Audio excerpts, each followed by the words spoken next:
खूंटी के बाद कोडरमा दूसरी ऐसी लोकसभा सीट है जहां से किसी केंद्रीय मंत्री की कुर्सी दांव पर लगी है।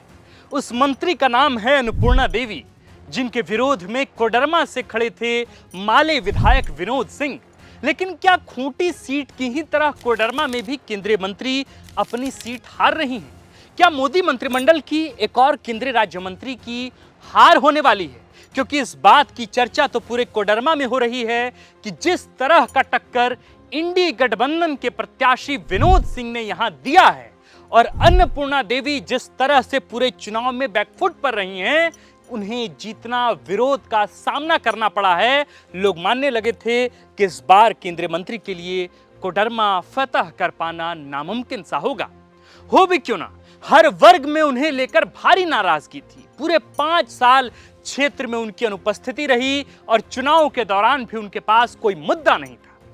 कुछ था तो सिर्फ और सिर्फ प्रधानमंत्री नरेंद्र मोदी का चेहरा और भारतीय जनता पार्टी का सिंबल। पर सवाल है कि क्या कोडरमा में मोदी मैजिक काम कर गया?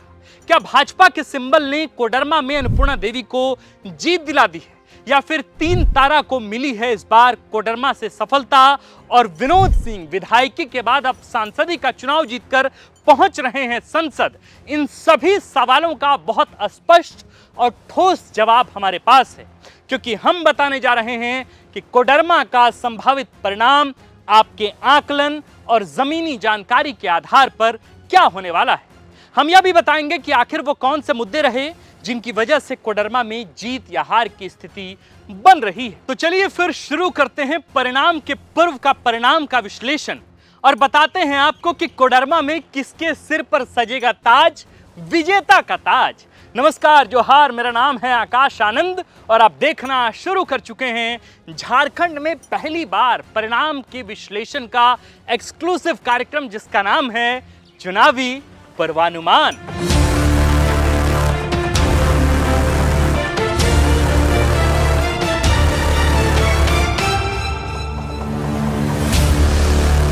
हमने अब तक आपको 5 सीटों का संभावित परिणाम बताया है। हमारे पूर्वानुमान के आधार पर कोडरमा में इस बार भाजपा की तरफ से अन्नपूर्णा देवी चुनाव जीतने में सफल हो जाएंगी और माले के प्रत्याशी विनोद सिंह को हार से संतोष करना पड़ेगा।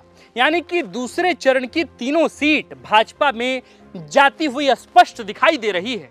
लेकिन हमारा अनुमान यह भी कहता है कि इस बार कोडरमा में जीत का मार्जिन पिछली बार से बेहद ही कम रहेगा। निर्दलीय प्रत्याशी जयप्रकाश वर्मा तीसरे स्थान पर रहेंगे और जेएलकेएम के प्रत्याशी मनोज यादव को संभवतः चौथा स्थान मिलेगा। इनके अलावा कोई और प्रत्याशी कोडरमा में प्रभावी नहीं रहेगा। मेरे हिसाब से कोडरमा को त्रिकोणीय मुकाबला कहना गलत होगा, क्योंकि यहां तीसरे किसी गुट का अत्यधिक प्रभाव मौजूद नहीं रहा। हालांकि जयप्रकाश वर्मा और मनोज यादव के वोट को जोड़ दें तो संभव है कि आंकड़ा 90,000 से 1 लाख के आसपास का रहेगा। लेकिन इनके होने से चुनाव परिणाम पर कोई खास असर पड़ता हुआ नहीं दिख रहा है। अन्नपूर्णा देवी बहुत आसान तो नहीं, लेकिन एक सामान्य जीत दर्ज करने में कामयाब होती दिख रही हैं। अब हम आते हैं अपने इस पूर्वानुमान के कारणों पर और सबसे पहले बात करते हैं विधानसभा वाइज आंकड़ों की। दर्शकों, कोडरमा में विधानसभा की कुल 6 सीटें हैं। कोडरमा, बरकट्ठा, बगोदर, गांडे, जमुआ और राजधनवार। अब आप देखें कि इनमें से बगोदर में माले के विधायक खुद विनोद सिंह हैं और गांडे से झारखंड मुक्ति मोर्चा के सरफराज अहमद थे, जहां इस बार उपचुनाव हुए हैं। इसके अलावा एक सीट बरकट्ठा पर निर्दलीय विधायक अमित यादव हैं और 3 सीटों पर भाजपा के विधायक हैं। हमारे आकलन के हिसाब से बिल्कुल यही आंकड़ा परिणाम में भी आने वाला है, यानी कि माले को गांडे और बगोदर से लीड मिलने वाली है और भाजपा को कोडरमा, राजधनवार और जमुआ से। बरकट्ठा सीट से भी संभवतः भाजपा को ही लीड रहेगी। अब सवाल है कि आखिर हम किस आधार पर यह बात कह रहे हैं। देखिए, कोडरमा में अन्नपूर्णा देवी का अपना प्रभाव दिखता है और यहाँ भाजपा के कैडर वोटर ज्यादा हैं। राजधनवार और जमुआ में बाबूलाल मरांडी का व्यक्तिगत प्रभाव है, वे इसी क्षेत्र से आते हैं और धनवार से विधायक का भी चुनाव लड़ते हैं और वहीं से जीतते भी आते हैं। जबकि बगोदर से विनोद सिंह का प्रभाव रहेगा और गांडे में कल्पना सोरेन, या कहें कि झारखंड मुक्ति मोर्चा के कारण इंडिया को लीड मिलेगी।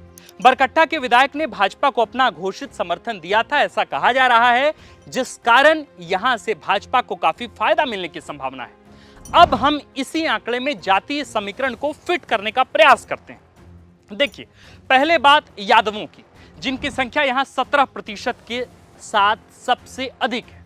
देखिए, हमारी जानकारी में कोडरमा और बरकट्टा के यादव अन्नपूर्णा देवी के ही साथ गए हैं, जबकि गांडे और राजधनवार के तीसरी क्षेत्र के यादवों का वोट विनोद सिंह को मिला है।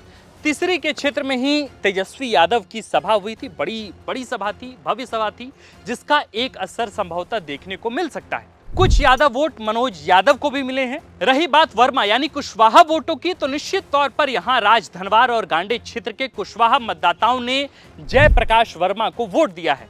इससे नुकसान भाजपा को हुआ, लेकिन उतना नहीं कि इससे हार जीत का परिणाम ही बदल जाए। कुड़मी, साव और सवर्ण मतदाता भाजपा के साथ लामबंद हुए हैं, ऐसी ग्राउंड से सूचना है। इस हिसाब से जो अंतिम तस्वीर उभर कर सामने आ रही है वो कुछ इस तरह दिखती है।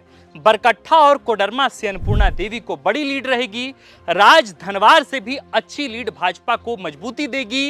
इन 3 क्षेत्रों के मार्जिन को पाटने के लिए गांडे और बगोदर से विनोद सिंह को करीब 70 हजार की लीड चाहिए होगी, जो होता हुआ तो नहीं दिख रहा है। इसलिए हमारा आकलन कहता है कि तमाम विरोध के बावजूद अन्नपूर्णा देवी चुनाव जीतने में कोडरमा से सफल हो जाएंगी। हम थोड़ा उनकी जीत के कारणों पर भी चर्चा कर लेते हैं। यूं तो ढूंढने से कुछ ना कुछ कारण मिल ही जाएंगे, लेकिन एक कारण जो सबसे प्रभावी है वो है प्रधानमंत्री नरेंद्र मोदी और भाजपा का सिंबल।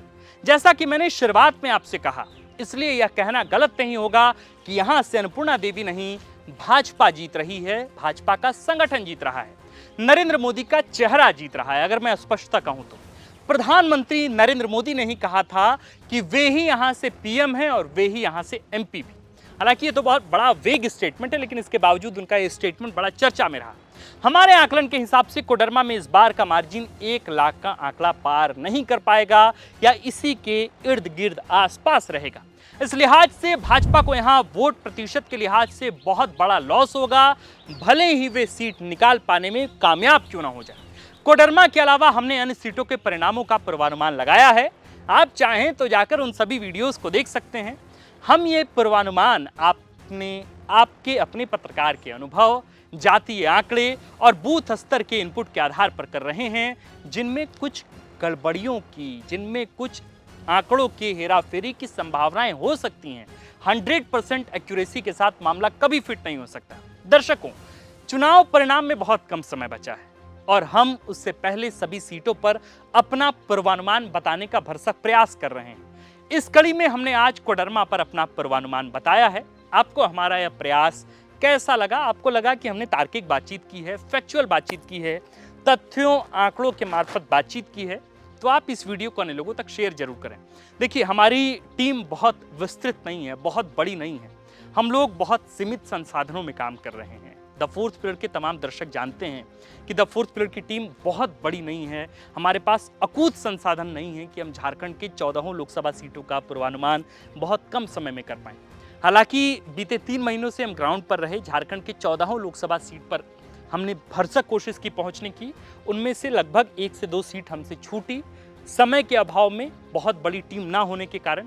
लेकिन मैं आपको आश्वस्त करता हूं कि कल जब सुबह 8 बजे से काउंटिंग शुरू होगी, तब से लेकर रात के 11 बजे तक आपके झारखंडी पत्रकार में आकाश आनंद, विवेक आर्यन, आसिफ कुमार, हम तीनों लोग आपके साथ लाइव जुड़ेंगे। आपको हर पल की जानकारी देंगे, किस लोकसभा सीट से कौन व्यक्ति यानी कौन प्रत्याशी लीड कर रहा है, किसके जीतने की संभावना अधिक दिख रही है, रुझानों में क्या तस्वीरें निकल कर आ रही है, सब कुछ बताएंगे। हार के प्रमुख कारण क्या रहे, जीत के प्रमुख कारण क्या रहे, किस स्टेटमेंट से भाजपा या कांग्रेस या फिर विपक्षी को लॉस हुआ, इन तमाम समीकरणों पर भी कल बात होगी। लेकिन द फोर्थ पिलर के तमाम दर्शकों से मेरा यही अपील है कि आप कल सुबह से द फोर्थ पिलर के यूट्यूब, फेसबुक पन्ने को खोले रहिए। आपको सुबह से लेकर लगातार 18 घंटे तक हम लोग लाइव करते हुए आपको दिख जाएंगे। जितने दर्शक इस वक्त इस वीडियो को देख रहे थे, आप तमाम दर्शकों का बहुत शुक्रिया। आप देख रहे थे द फोर्थ पिलर का नया नवेला कार्यक्रम चुनावी पूर्वानुमान। मेरा नाम है आकाश आनंद और कैमरे के पीछे हैं अतुल। शुक्रिया।